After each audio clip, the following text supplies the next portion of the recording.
All right, let's talk a little bit about the SAVE Act and other similar forms of legislation.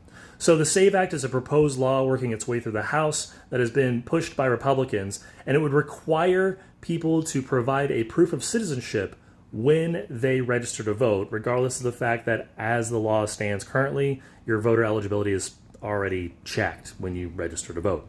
Surprise. No, now you need to be able to provide like a passport or a birth certificate, for example.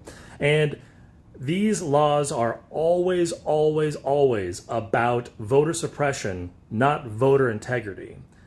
Here's an example of how. So nothing in the SAVE Act or any other similar piece of legislation that I've ever seen has any language about helping people, let's say somebody that lost their birth certificate due to a fire or some sort of mishandling of the paper documents at the hospital that they were born at.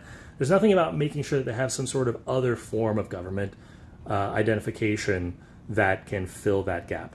There's never any sort of language about helping married women that have changed their last name connect the dots between their current last name and the last name they had when they were born. There's never anything about access to passports or any of that shit. They don't care about making sure that people that have the right to vote have the means to exercise that vote.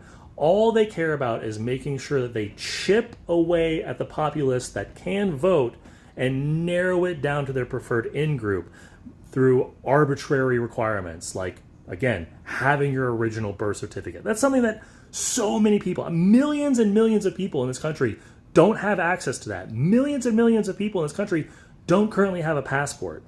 And lest you think you're safe with your real ID, if you're somebody like me that lives in Missouri and has a real ID, hey, guess what? The real ID, despite all the hoops you had to jump through to get that thing, the real ID is not sufficient under the SAVE Act.